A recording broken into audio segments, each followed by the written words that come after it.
Pandey classes में स्वागत है। आज हम भारत के गवर्नर जनरल के बारे में प्रश्न बताएंगे जो एग्जाम में पूछा गया है।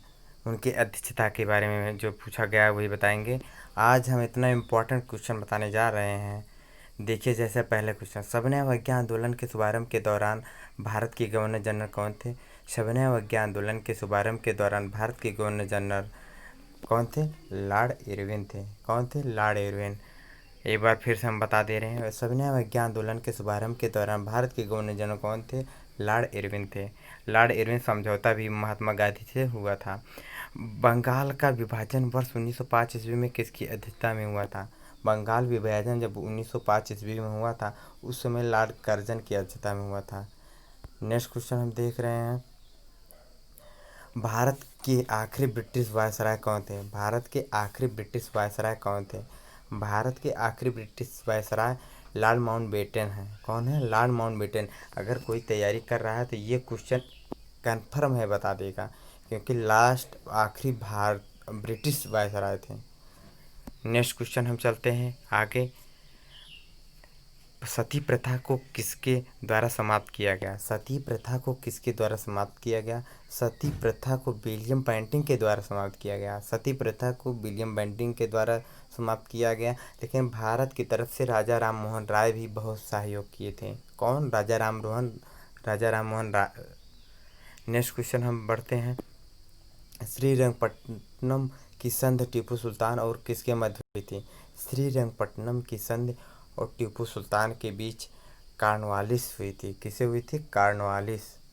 नेक्स्ट क्वेश्चन हम बढ़ते हैं, निम्नलिखित में से किसके साथ महात्मा गांधी ने सविनय अवज्ञा आंदोलन को स्थगित करने और गोलमेज सम्मेलन में भाग लेने के लिए एक समझौते पर हस्ताक्षर किए थे? कौन था उस समय? लॉर्ड इरविन थे। कौन थे?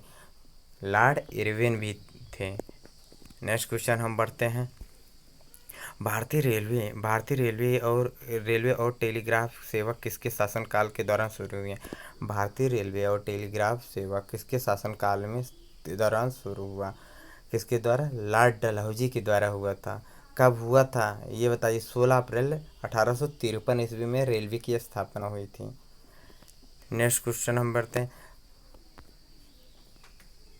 निम्नलिखित में से कौन आधुनिक भारत के निर्माता के रूप में जाना जाता था? निम्नलिखित में से कौन आधुनिक भारत के निर्माता के रूप में जाना जाता है? लॉर्ड डलहौजी माने जाते थे। ये रेलवे की खोज किए थे, टेलीग्राफ की खोज किए थे, इसीलिए और कई योजना स्टार्ट किए थे लॉर्ड डलहौजी, इसीलिए इनको लॉर्ड डलहौजी को आधुनिक भारत के निर्माता के रूप में जाना जाता है। नेक्स्ट क्वेश्चन हम बढ़ते हैं, निम्नलिखित में से कौन शिमला में वाइसरेगल लॉज और बॉटनिकल गार्डन के निर्माण में गहरी रुचि रखता है और वर्ष 1888 में पहला निवासी बन गया? निम्नलिखित में से, एक बार ये क्वेश्चन बहुत इंपॉर्टेंट है, एक बार फिर से मैं रिपीट कर दे रहा हूँ, निम्नलिखित में से कौन शिमला में वाइसरेगल लॉज और बॉटनिकल गार्डन के निर्माण में गहरी रुचि रखता है और वर्ष 1888 में पहला निवासी बन गया? Lord Dufferin. कौन थे?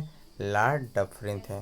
नेक्स्ट क्वेश्चन हम बढ़ते हैं, निम्नलिखित में से कौन भारत में स्थानीय स्वशासन के जनक के रूप में जाना जाता था? निम्नलिखित में से कौन भारत स्थानीय स्वशासन के जनक के रूप में जाना जाता है? Lord Ripon. को इसको लॉर्ड रिपन को माना जाता था। नेक्स्ट क्वेश्चन हम बढ़ते हैं, निम्नलिखित में से कौन बंगाल के अस्थायी बंदोबस्त से जुड़ा था? निम्नलिखित में से कौन बंगाल के अस्थायी बंदोबस्त से जुड़ा था?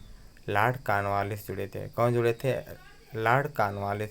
बंगाल के अस्थायी बंदोबस्त, बहुत इंपॉर्टेंट क्वेश्चन है, अभी दो तरीके से हम बता रहे हैं, दो हैं।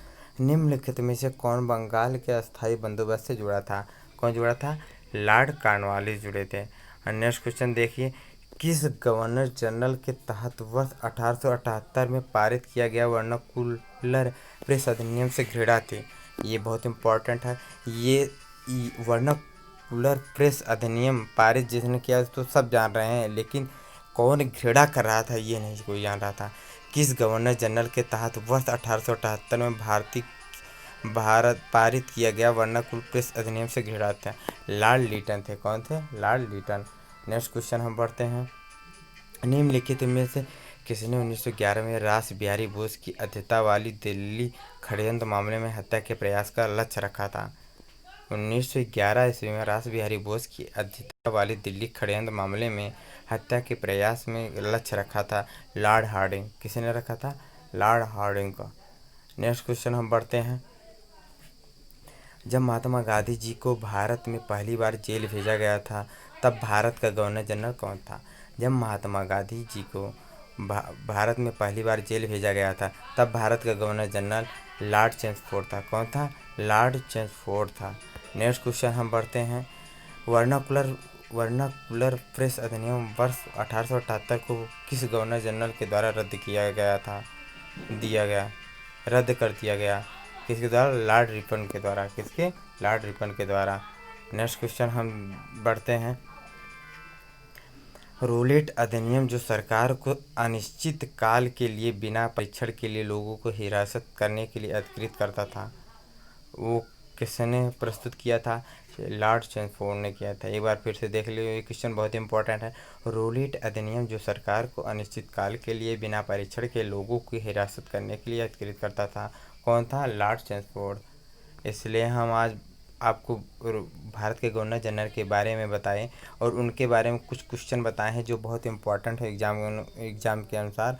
अगर आपको ये वीडियो अच्छा लगे तो लाइक करिएगा और कमेंट करके लिखिएगा, और अगर आपको इसका PDF चाहिएगा तो आप कमेंट करके लिखिएगा, तो हम आपको